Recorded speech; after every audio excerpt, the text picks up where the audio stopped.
Hey everyone, welcome to We're Live, pal. It's Royal Rumble week. And remember, this year Royal Rumble is on a Saturday, not a Sunday, being that it's Royal Rumble week. We'll, of course, discuss this year's Rumble and also look back at Rumbles of yesteryear.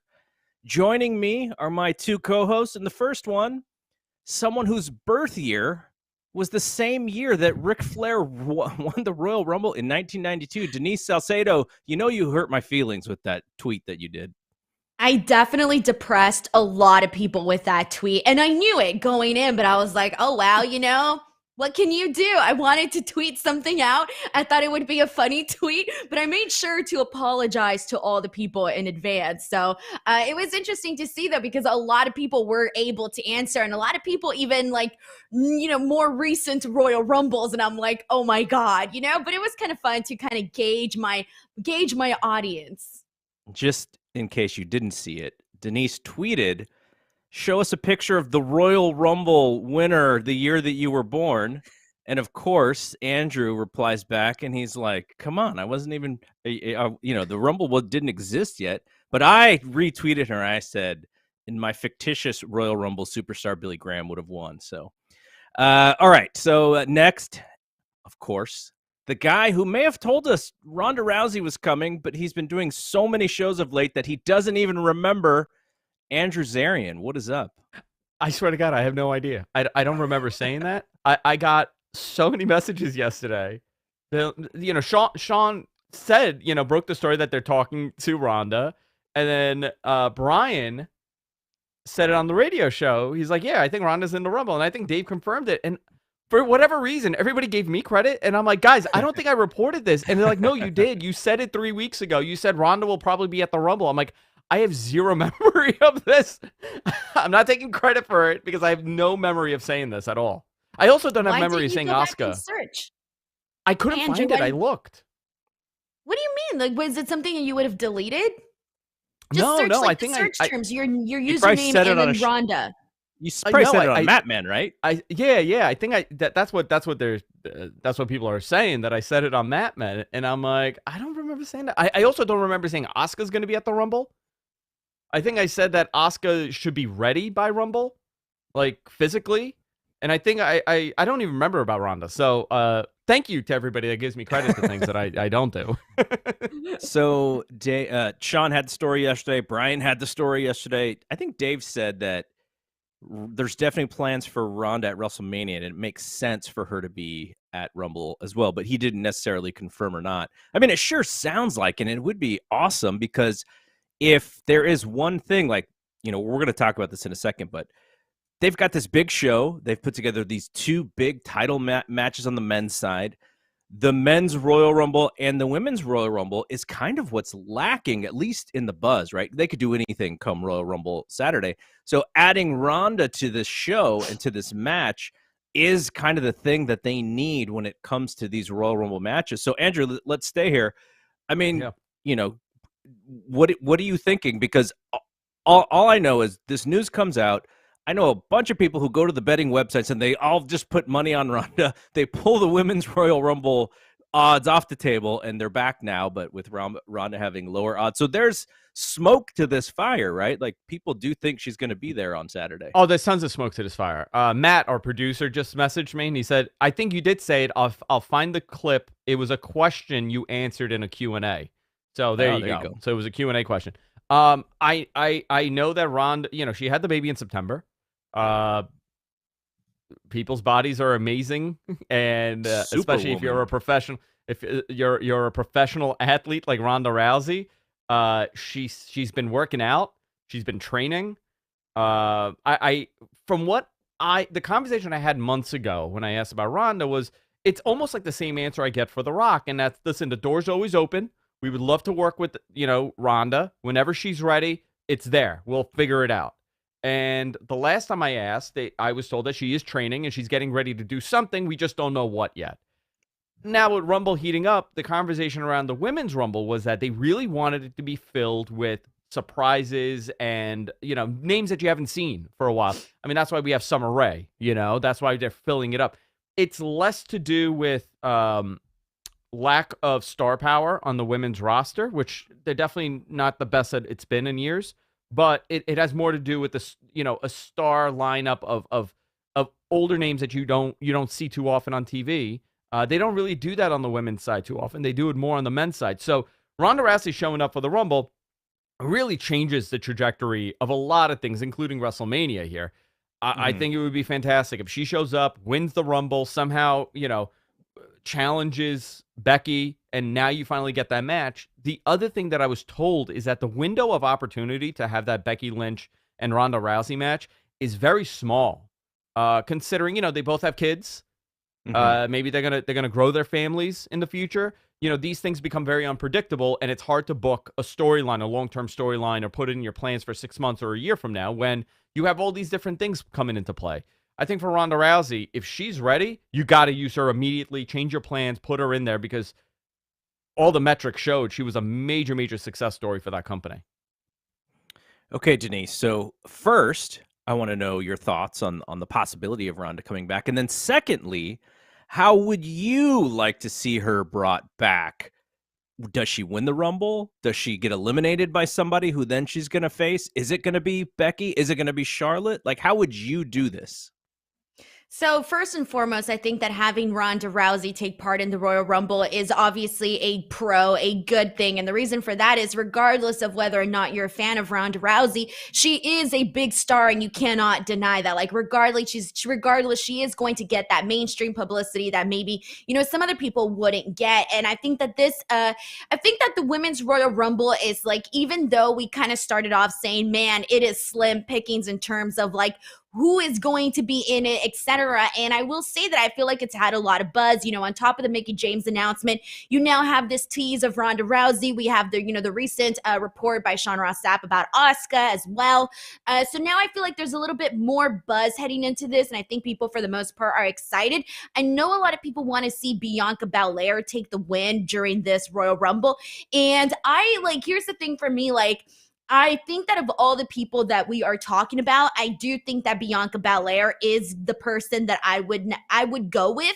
But if it wasn't Bianca Belair, then I would go with Ronda Rousey. But I also know why a lot of the fans wouldn't want Ronda Rousey to actually get the win at the Rumble. But I wouldn't be surprised. If it were up to me, honestly, I know people are not going to like this, but I would go with Ronda Rousey winning the Royal Rumble because I just feel like if you're going to bring her in and you're going to make a big deal about it, it might as well be for a purpose. It might as well be for a reason.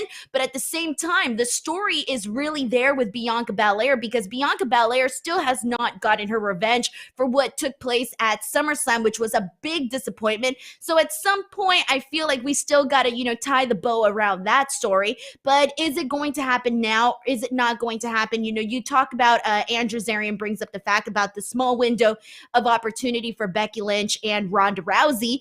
If there is obviously that small window, which from the looks of it, I can see why they would say that, I would go ahead and, do it while you can, because you can always go back and do Bianca Belair and Becky Lynch, but you can't always go back and do Ronda Rousey and Becky Lynch. But then again, it is something that we have seen before. So, but I would probably go with Ronda Rousey winning the Royal Rumble if I had to choose from like a business perspective / getting publicity. Hey, No, Garrett, it's a great point. One thing here. One thing, and Denise, this kind of piggybacks on you. So Asuka was the name that I was hearing a lot of because of the organic story with Becky, that she never beat Becky for the title. Becky handed her the title. So that was a story. I mean, I had heard the Ronda stuff for a while about Becky, but I was thinking, I'm like, when Asuka comes back, that could be the match. Not that I was told anything is in stone. Obviously, it never is. But that had an organic story in there. I'm afraid, since Charlotte's in the Rumble, it ends up becoming Ronda and Charlotte. That's my fear. A good way to get that's Charlotte the WrestleMania eliminated. Match. Yeah, and that's the WrestleMania match. So yeah.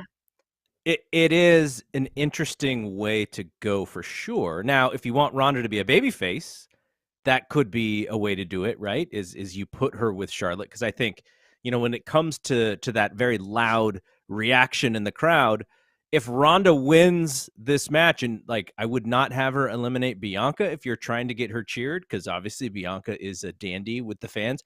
Maybe it is a Charlotte that she could eliminate. But if you do go with Charlotte and Ronda, that's a good match too. But I think you're not taking advantage of what Andrew just said, which is you don't have an infinite amount of time to put Becky and Ronda back together. Now, I want to go back to Denise, or we can go to that beautiful 3-shot that our super producer put together here. So to Denise, because you made a great point, which is it seemed like Bianca was the one who was being built up, right? We go back to SummerSlam. Becky comes back. She wins that terrible match. She's come back as a heel. I don't think a lot of people wanted to see her as a heel. I think she's done a great job with the character, but when it comes to the response of the fans, when it comes to the response of your main audience, I don't think they're reacting to that character very well. So if Becky is not hot right now, or as hot as she should be as the top female star in WWE, maybe you do utilize Ronda to get Becky back to that level. And thus, when if it's Bianca or if it's Asuka, whoever does get Becky and beat her, Becky is so much of a bigger star because of Ronda. Again, it's sort of like a repeat of what we just saw 3 years ago, right? But I like that scenario because I 100% agree with you. Bianca seemed like the person, but if you use that to then create something for Bianca down the line, she seems like, if you're talking about someone who has been booked very well for 2021 and is booked like a main eventer, I think Bianca has been. But she's got some time, and I think that they could utilize that if that is the overall long-term plan. Take advantage of the short term. We can still book for the long term for Bianca. The other thing, too, that I do want to point out, though, is that I think that, yeah, the booking has been, like, decent for Bianca, but I do think that it was better, obviously leading up into her first Royal Rumble win, because that was such a great moment. It's actually one of my favorite Royal Rumble moments, and she was, like, such a baby face when she got her post-match promo and all of that. The girl is crying. I thought that was such an exciting Royal Rumble and such an exciting Royal Rumble finish that, for me, it's almost like I didn't, even though the story is there, and the story is there, right? But it's also like there isn't very many options. Like, who else could you think of actually winning the Royal Rumble beside Bianca Belair and a Ronda Rousey? There really isn't anyone there. And I think for me, I don't necessarily want to see Bianca Belair win it back to back, just because the first time that she won it was such a good moment that for me, like, I don't feel that moment can be topped. And I don't think if she were to win the Royal Rumble again, that I would feel like as, oh my God, as I did, the first time that she won the Royal Rumble. And then also this brings me to Asuka. Like, if Asuka were to win the Royal Rumble, like, granted, there's that story with her and Becky Lynch there, and, her handing her the title when Becky Lynch left. But to be honest, given the fact that when Asuka was champion, they didn't even showcase her as a champion. People even forgot she was champion for a reason. It was such a poor period, I think, in terms of like the Raw Women's Championship. It was such a poor period because they didn't really utilize Asuka as champion, that even though Asuka, no matter what, is going to get the reaction, going to get that pop from the crowd, I don't necessarily, it's going to be like, yeah, like she's back. But I think that for me, all I'm going to remember is what they were doing with her as champion. And then I'm going to be like, well, I got no interest in this. I don't want to see Asuka win the title. Why? Because I already know what they did. I don't want to see Asuka win the Rumble because I already know what they did when she was champion on Raw recently. Mm-hmm. Got it. Okay, Andrew, there are two women who are big-time stars for them who we don't really know the injury status of as far as when they are coming back, and that is Bayley and Sasha Banks. You were talking about sort of this surprise aspect of this Royal Rumble, especially from the women's side. Is it possible that they're going to be back for this match as surprises, or do you expect them to, or are they just really hurt and they're not able to be around? So I think Bayley is. How long was she supposed to be out? Because I think she's like around the time of returning. No, there was a rumor that she had a second injury, though I haven't seen it posted anywhere. But I've heard that she may have possibly gotten hurt a second time, which extended her time off. Yeah, listen. If you're gonna bring Bayley back and she's healthy, I think this is the moment. I think the same for Asuka. We're seeing the emphasis that's put on this show right now. I mean, it's a big show. And some of the concepts and the ideas that we're hearing is, some of this stuff is pretty big. I mean, Ronda Rousey potentially coming back, potentially winning the Rumble. I don't know if she's going to win the Rumble, but let's say, likelihood is very high. Facing Becky Lynch, that's a great night 1 or a night 2 if you don't have a Rock on one of those nights. And this is what they want to do. There's going to be a huge celebrity push with WrestleMania moving forward, not just this year, but every year after this. That's their goal because they want to see that mainstream crossover. And I think Royal Rumble is the beginning of this. So if you could introduce it now and bring a Bayley back and set her up in a key position, I would love to see it because I'm a big fan of hers. She's one of my favorites, actually, in the company. Now, if we look at the betting odds here for this women's Royal Rumble, obviously totally shifted, right? Ronda became they had to change the odds because Ronda had very long odds. The information came out yesterday. Bunch of people put money on Ronda, so they had to change. I think they even shut it down in some instances. But before that had happened, we had Bianca, who has very high odds. Alexa Bliss, interestingly, has fairly high odds, or fairly good odds, I'm sorry. Rhea Ripley, she's the one who I kind of wanted to talk about. And Denise, I feel, when it comes to recreating that Bianca moment that you were talking about, I feel like Rhea would be one who could have that, semi-coronation. But she's just been in, I don't know, kind of in quicksand this year. Like, I haven't felt that she's had a fantastic year. Not because of her. I think she's a really good wrestler, but her booking.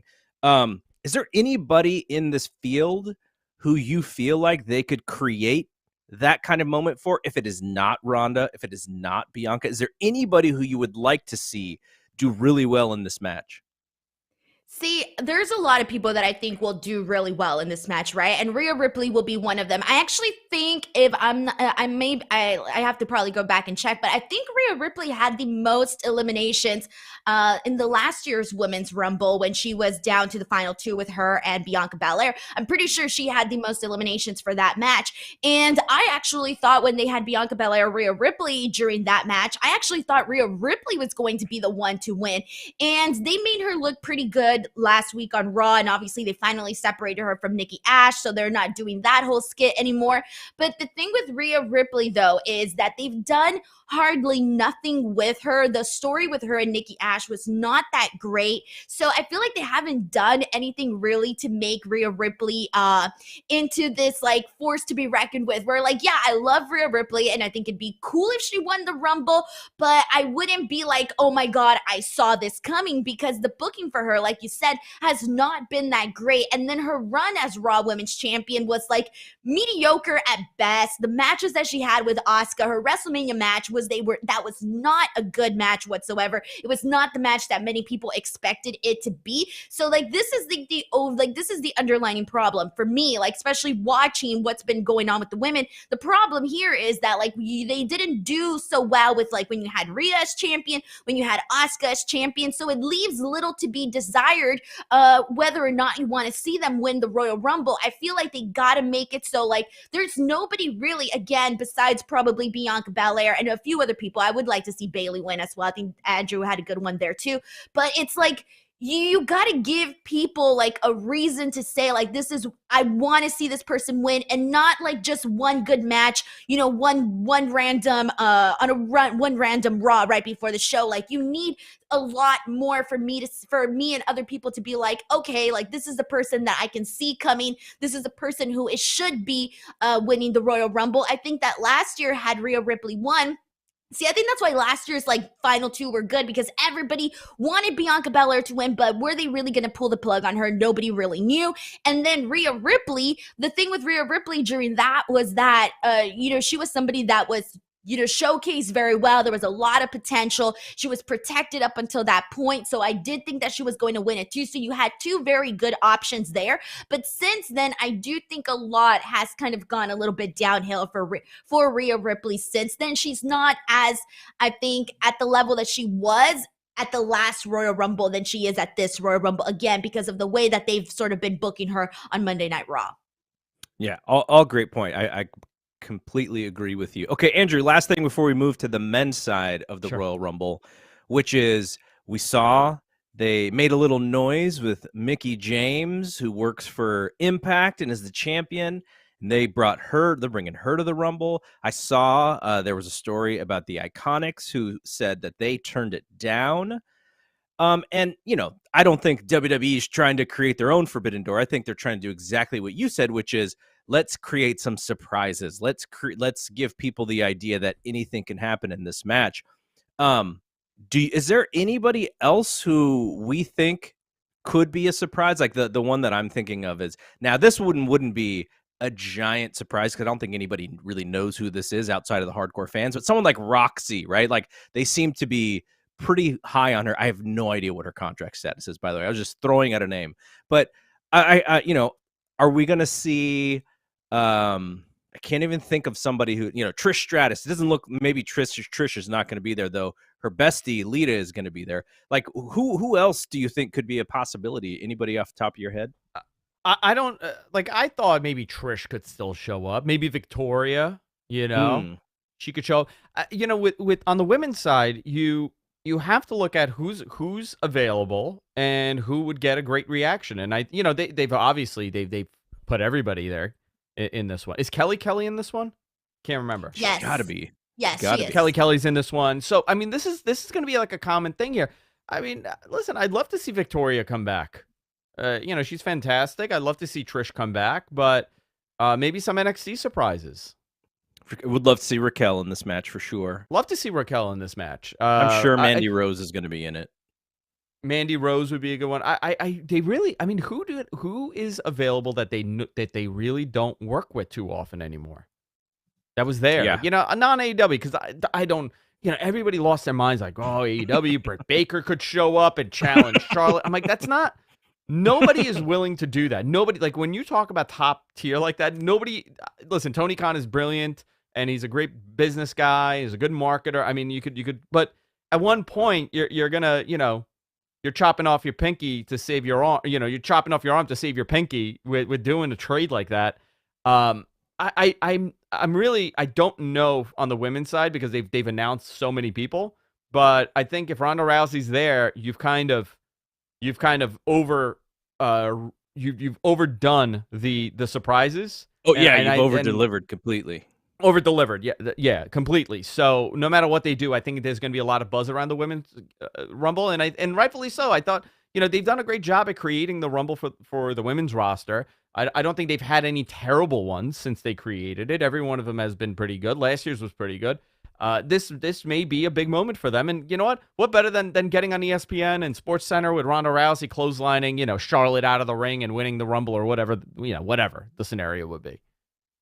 All right, so let's stay here with Andrew because I want to follow up with a question about the men's Royal Rumble because these odds are a little interesting.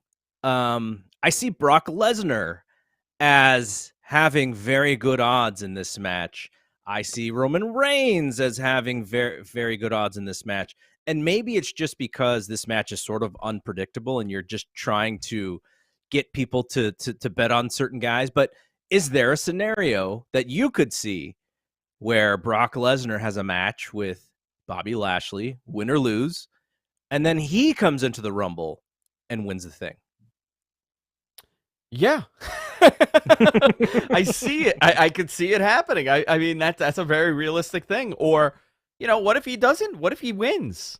What if he keeps the title? And this, there's so many different scenarios you could do with Brock Lesnar in this. I kind of, here's the other question, right? If not Brock, who? You got Big E, which is a top name. But who else on that roster would you say, okay, you know what? Whoever the champions are going into WrestleMania, which is most likely it's going to be Roman Reigns, and it's either Bobby Lashley or Brock Lesnar. Who would be the opponents for those guys? And you would think, Drew would have been the guy for me. I think this would have been a nice redemption story of this guy, never getting that WrestleMania moment the way he should have gotten it. And you can kind of do that again. I know that they were planning a big push with him until he got hurt. So Who else is a top tier guy that would be a believable WrestleMania match this year? I got an I don't answer know. for you. Yeah, I don't know the answer. I want to hear it. Yeah, And Denise, this is not even based on booking, because the booking for this person hasn't been great either. But I think in terms of at least still being like credible and believable, and I think the fans would still mark out for it. And the answer is AJ Styles. He is literally the person that I would say, like, I would like, even though the story isn't there, because let's be real, the whole stuff was not great. The whole Grayson Waller stuff was great. He just had a match with Austin Theory, which was actually pretty good. Pretty good. But it's like, he's still somebody that I would say, like, I would be excited if I would mark out if AJ Styles won the Royal Rumble. Listen, what if Shane McMahon shows up and he wins the Rumble, and the match that he chooses is against Austin Theory about the love of his father? Winner gets Vince. You put him in a freaking shark cage above the ring. He's just mumbling like a crazy person. I could see it already. Just mumbling, calling spots. Vince is up top, and he's fighting for the love of his father. What better main event for WrestleMania, right? Hey, Austin Theory does have. Yeah, no, go for it. Go for it. Well, Austin Theory has been having those talks with Vince McMahon. Yeah, I know. He's having daddy-son talks. Yeah. And then you want to kill him. He's like, you want to throw it in there even more. Obviously, only if he's healthy, but you can throw Triple H in there too. Did Vince like 2 weeks ago tell Austin Theory that if he doesn't win his match, he's going to kill him? He's going to shoot him dead? Yeah, he did. And he was what did he say? He called it the Equalizer? Gory. Yeah, he was like talking about his bones and his blood and all this stuff, and I don't know what. And then last night was kind of weird too, because right before before Austin Theory leaves, he tells him like, "Oh, you forgot your phone." So he gives him the phone, right? But then he goes like, "Hey, bring me back a good selfie." And then it was really weird after that, because it kind of looked like Vince was checking out. It was so weird. Done? You know what Austin Theory should have done? Just gigged and taken that photo and sent it to him. That's what he should have done. He should have been bleeding everywhere. Vince loves self-mutilation. Is that what you're talking? Self-mutilation. Yeah. All right. So Denise says AJ Styles. Andrew, you've mentioned Big E. I think Big E still probably has the best odds of winning this match. There are guys in here who will be nice spectacles. Omos, just the giant man that he is, I'm sure he's going to throw out a bunch of smaller guys. Bobby Lashley could come back into this match. Seth Rollins could come back into this match. The one person I want to see do very well, though I can't say that I love what they're doing with him right now on TV, is Damian Priest. I would love to see Damian Priest have a really good match. I would love to see Matt Riddle do very well in this match. Randy Orton's a staple, right? Randy Orton's going to get a nice little run. He's going to get some eliminations, but and it's not that Riddle and Priest are even young. They're not young guys. They're just, talent who is not at that championship level yet. And a good Royal Rumble could feasibly move them into that. So those are the kind of the guys that I would like to see do well on this Royal Rumble. Okay, so let's actually quickly, we don't spend a whole lot of time on this, because I know Denise is going to be ready to preview this show more than likely on one of the shows that she does. But just give me your quick answer as to, are you anticipating the two men's title matches like I think they expect their audience to? They spent a lot of time with Brock Lesnar and Bobby Lashley. They did the weigh-in with according to Dave, the gimmick scales.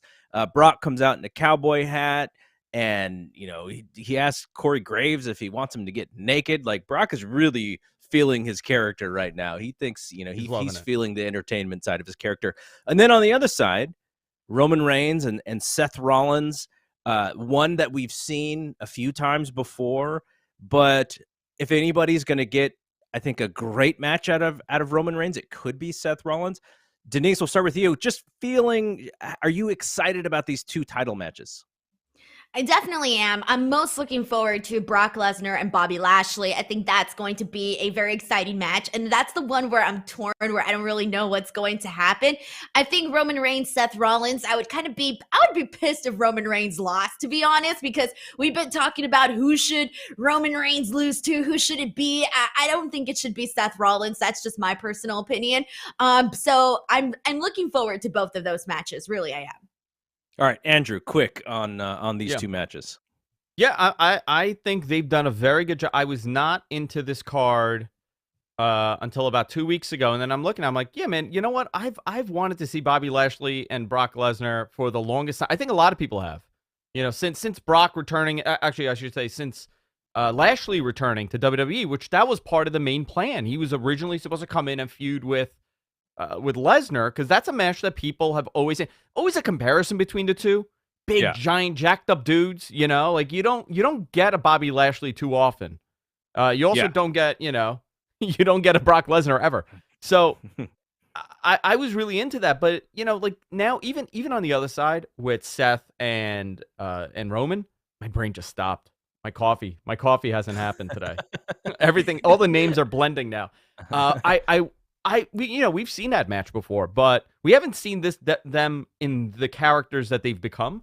Mm-hmm. And listen, I think they're going to tear the house down. Everything internally that I'm hearing, people are very excited for the show. So, and they know a lot more than we do. So, I think at the end of the day, both of those matches are going to be very strong. They're positioning it in a very strong way. I don't know if you saw, Royal Rumble has the movement graphics now. Did you see that? No.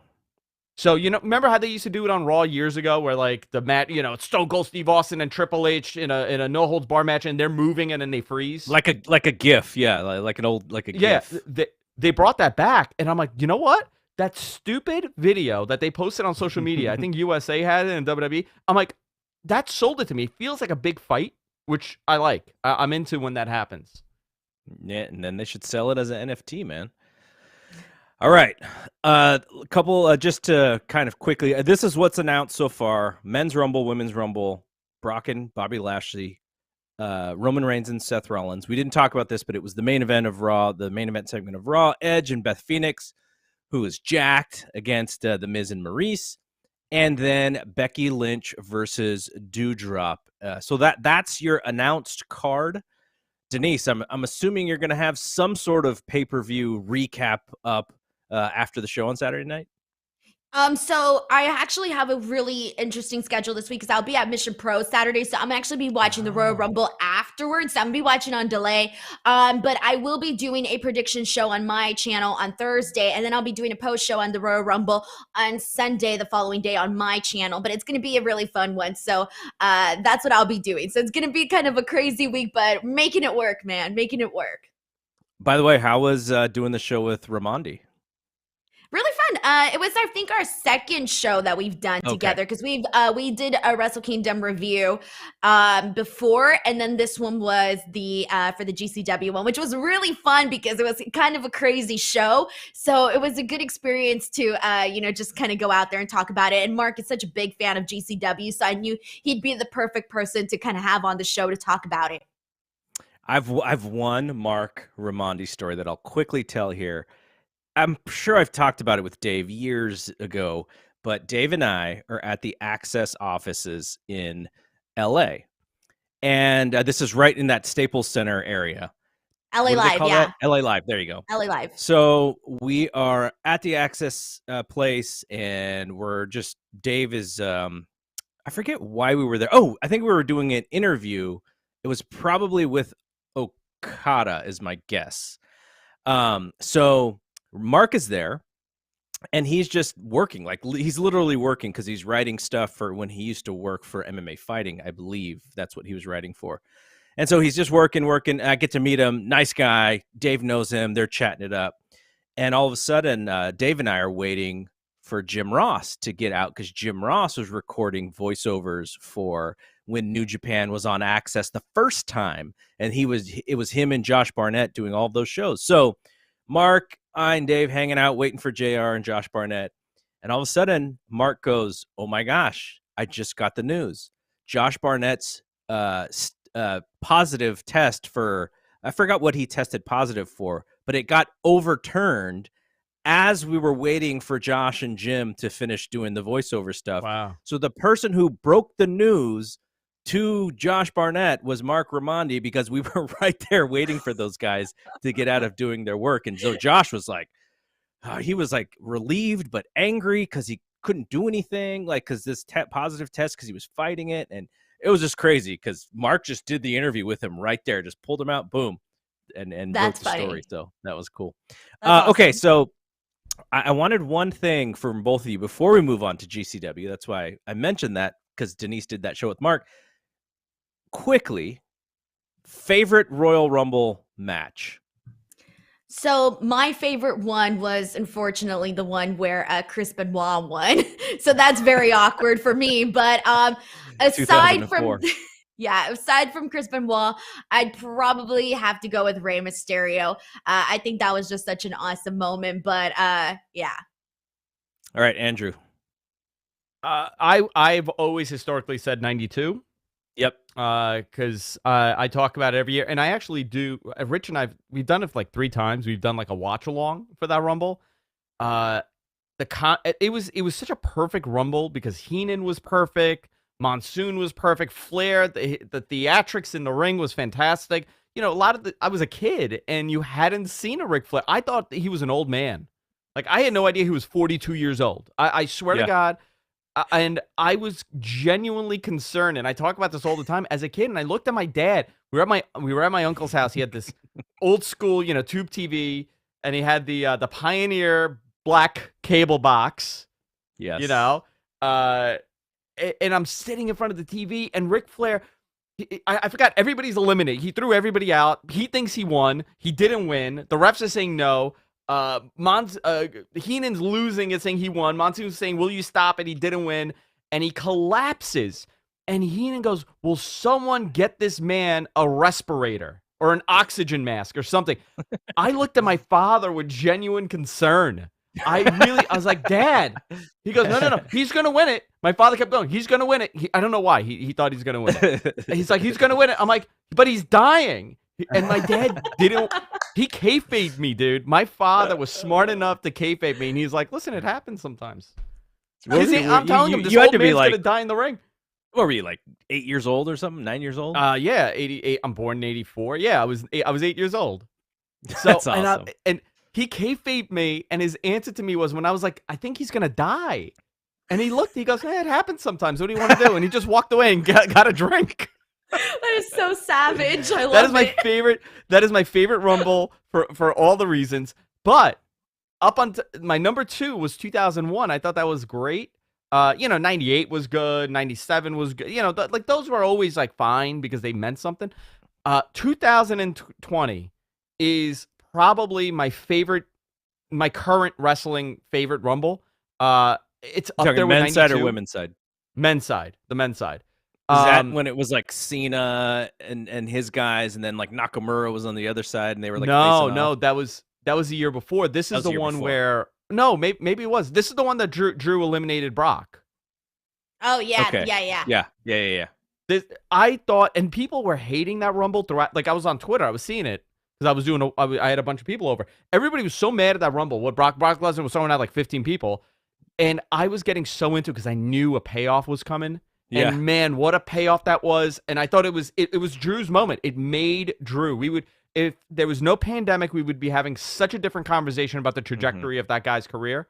I just felt that it was such good storytelling where he was the Kingslayer, and he became that guy by knocking, who's gonna dethrone Brock Lesnar, and it was him. Mm-hmm. I thought it was fantastic. I thought it was done so well.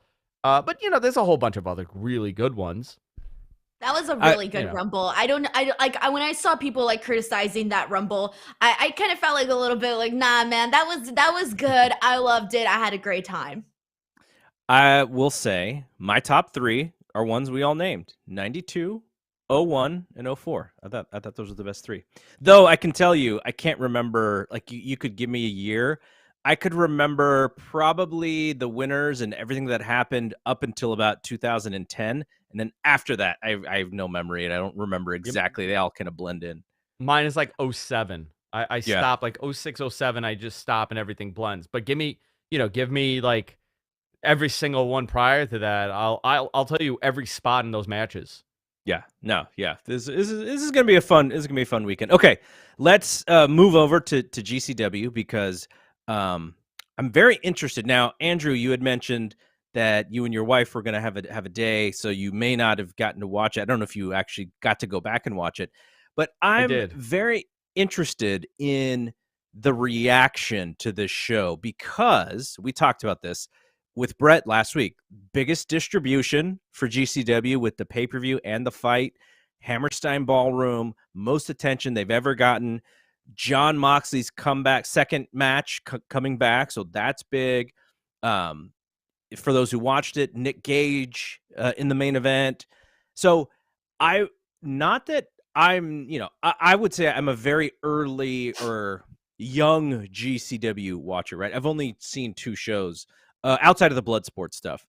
And so I was very interested in the reaction of both the hardcore GCW fans and the brand new audience that they may have brought in who maybe has not seen a GCW show before, or maybe they know about it, but they, maybe just saw clips or whatever.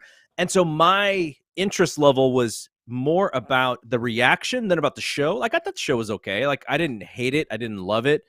But I saw vehement, on both sides, like, this show was the worst show that I've ever seen. And I've watched every GCW show, so I kind of want to get both of your reactions on what side of the fence that you sat. I know, Denise, you've seen this product before. Andrew, you've probably seen it more than me, but Denise, what was your reaction? What side of the fence did you sit for this giant GCW show? Dude, there was a lot that went down on this show. There was a lot that I liked. It was kind of crazy, kind of nuts. And it was interesting to see people's reactions that were just watching GCW for the very first time, because what you saw is that there were some people that did not like it. They were like, this was a mess, this was a disaster, etc. But then there were other people that were like, damn, this was a lot of fun, etc., even if they were new viewers. So you really had a mixed bag here. And I think that's okay, because when you have a show like this, it's like, what do you expect? Like, they did so much, especially that Matt Cardona, Joey Janela match was absolutely nuts, in the sense that they put everything into that, like literally everything. And they kind of lost me during that match, but there were still other portions of it that I genuinely enjoyed. So for me, I would say, and this was one of the things that Mark and I were talking about on the show, was that, like, this show was a big deal and it was entertaining the whole way through. But in terms of wrestling matches, in terms of like good caliber matches, there was, for me at least, there was only one match where I can genuinely say, God damn, I really enjoyed that. And that was literally Team Gringo versus Team Bandito. That lucha match absolutely freaking rocked. Like, they did so much during that match that it was just such a, it really, I think, stood out. It was different from what you saw in the rest of the show. It was entertaining. You saw some awesome moments during this. I thought that was phenomenal. Unfortunately, the grab the brass ring match, that match was a botch. Like, it was botch after botch after botch, right? But at the same time, it was this train wreck that you couldn't help but to enjoy. It was a train wreck, but you had these like moments, and obviously, seeing John Moxley, that was pretty cool. I do think the main event, they obviously were pressed for time. It really kind of messed the main event up a little bit, because for me, like, I think me and a lot of people were probably expecting a longer match, and we didn't really get that. It was a very quick thing. It was more so of like, the big moment was really Nick Gage, entering the Hammerstein Ballroom, and all of that was really cool. But there were a lot of things, and I think that they had a lot of fun with this show. But the match of the night was definitely that lucha match. So I felt that the Nick Gage moment, because I went to the one in Chicago when we were at All Out Weekend, and more so than anything else, it was just the anticipation of him coming out, and the long, slow walk, and him looking into the crowd, and then him doing his chants and his fans chanting back at him. That was what I thought that they missed on this show. There was some of it, but it because they were pressed for time, it feels like they couldn't do the whole official Nick Gage entrance that I think, it really makes that. And maybe that could also just be a live thing versus an on TV thing. But Andrew, did you have any quick thoughts on GCW? Yeah, I ordered it. I watched it. Obviously, we had Brett on, so I wanted to order and check it out. It was a mixed bag. I think if you're into GCW and you're a GCW fan, you're gonna say that this was a mind-blowingly great show. They had some really cool moments. Um, you know, Denise said it. The lucha match was fantastic. Matt Cardona has transcended uh, I mean, just a whole different character on the independents. I thought that was done great. I actually enjoyed the Effie and Jarrett match. But you know, it depends. Like, to what extent did I enjoy it? There was, you know what my biggest problem was? The aesthetic of shooting in the Hammerstein. I thought it did not do it justice with shooting it the opposite way, where you're shooting the sound stage, where normally when we're watching it, it's being shot backwards.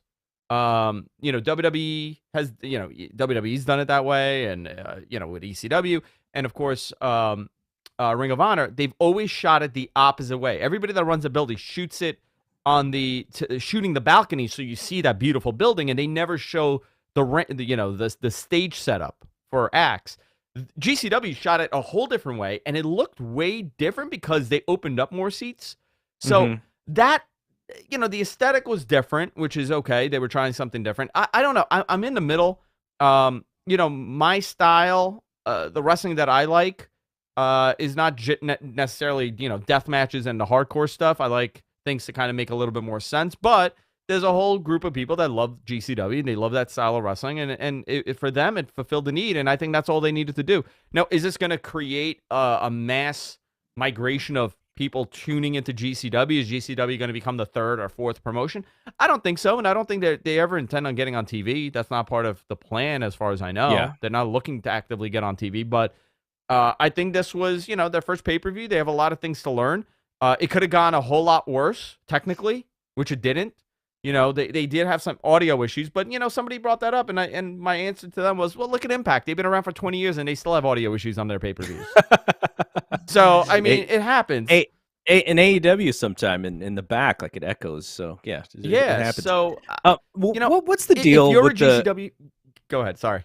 No, what's the deal with the athletic commission and the age thing? Because I heard, who was it? Nick Wayne, right? He was supposed to wrestle, and he couldn't wrestle or something because of the athletic How old commission. is Nick? I think he's under 18. I think you have to be 21. Yeah, no, I think you have to be... maybe he is 18. It's 18 or 21. I should know this. The New York State Athletic Commission is very strict. Like, that's why they couldn't do a lot of the stuff they also do, and that's why in Jersey they're, like, murdering each other in those matches. I think Nick... By the way, Nick Wayne is going to be, you know, if everything goes right for him, that kid is going to be a huge star. There's something going with him. You know, he has it. He just has to. Nick Wayne is 16. Yeah, there's no way that New York would have allowed it. New York City, at least. New York State, sorry, because the State Athletic Commission. I don't know. I'm kind of, you know, if you're a big GCW fan, you probably really enjoyed the show. If you're not a GCW fan, you probably hated it. If you're open-minded and you're watching it, you're going to say you're in the middle. And that's kind of where I fit in. Interestingly, and I didn't get a chance to ask Brett this, but there was some worry that because they were doing such a big show that it may not be as GCW as the hardcores wanted it to be. And I did hear from a lot of hardcores who were like, you know, this is a missed opportunity. This isn't what we like, or this isn't what I like. And I mean, that's growth, right? Like that's growing any product. Like the UFC, you know, we think of the UFC in 2022 as being like this giant company. And I can remember going back, you know, to the early 2000s where, you know, if UFC was getting any sort of traction, you know, the hardcore's like, we want to keep this to ourselves, but then it's just going to die, you know, like, so it's an interesting thing. And I you know, it's something we're going to track is what they do, what they get out of this, with the distribution, if they're going to be on pay-per-view again, what those numbers are like. So, you know, it's something we'll continue to cover, but we got about 10 minutes here. And I wanted to bring it back to Wednesday evening because we record this on Tuesday, so we haven't talked about this yet. Just quickly, because it was 6 days ago, but Denise, we got to see Jon Moxley back on AEW TV. I thought it was a great moment. It was such a feel-good moment, which, you know, there was a reality aspect to it that often, you know, we don't get those really feel-good real moments, and I thought that was awesome. But you know, now we've seen him wrestle twice since then. probably will be wrestling on an upcoming Dynamite pretty soon. And maybe if all things work out, we saw the little tease with Bryan Danielson. Maybe we get that match. But what did you think about that moment? It was really Mox vulnerable inside the ring, doing a promo that was probably about 95% real, and there was a little pro wrestling in it. But overall, what did you think about that performance? So I gotta tell you, I really enjoyed it. I thought that it was very genuine, and I think and it was one of the things that I said on my post show where I even kind of felt weird calling it a promo because it's like Yeah. he went out there and he was like this real person, and I think that a lot of people listening to this, I feel like a lot of people this could have definitely touched them because it's a serious issue, man. Like it's a serious life thing and you don't get that very often. So I thought it was awesome. I didn't think that we could have asked for anything more than we got from what Jon Moxley had to say. Andrew, did you did you get the little goosebumps when you saw that promo? Yeah, man, he looked great. He slimmed down a ton. I listen. With that said, I didn't mind the big grizzled up, the thicker Moxley. It kind of was playing into it. I think he wants to. I think he wants to probably put a little weight on, but he looked great. He looked lean, but I think he probably still considers himself a heavyweight. Yeah, no, listen, he looks great. I'm excited to see what they do with Danielson and him because that was supposed to be the match, right? A couple months ago. So listen, man, he looked healthy. He looked great. I'm excited. He looked great on Friday. Excited to see what he could do now. No distractions. He's the man. So if we think about our performer of the week, we could probably just give it all to Moxley. So let's say, who is your non-Jon Moxley performer of the week? And we start from the Tuesday of last week through last night. And I'm going to go first because I think my pick will be one that neither Denise or Andrew are picking because there was a match on Raw between Randy Orton and Chad Gable. I loved it. I thought it was great. But I'm choosing Chad Gable over Randy Orton, not simply because of the match, but also because of the spelling bee. Chad Gable is so great, and he is underrated. He is underutilized. I know just because he's a little short on the short end of what WWE likes from their guys, maybe that's part of it. But this dude is coming into his own, and I really, really, really hope they take advantage of it. Utilize this dude. He's an awesome wrestler. His personality is shining. He could be somebody, when it comes to like who's replacing Bryan Danielson on the WWE side, where you get that really great worker, great personality, a little bit of a smaller dude. I think it could be Chad. So Chad's going to be my guy for this week, or my performer. But Denise, what about you?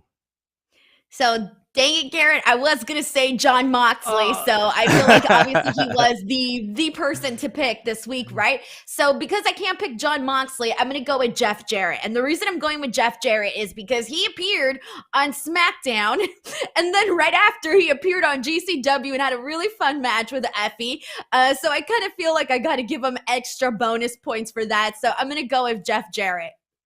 That's actually good. Yeah, because he was on WWE TV in the glitzy, super produced SmackDown, and then he went back to the roots of the underground, and it was on GCW. That's a good pick. All right, Andrew, what about you?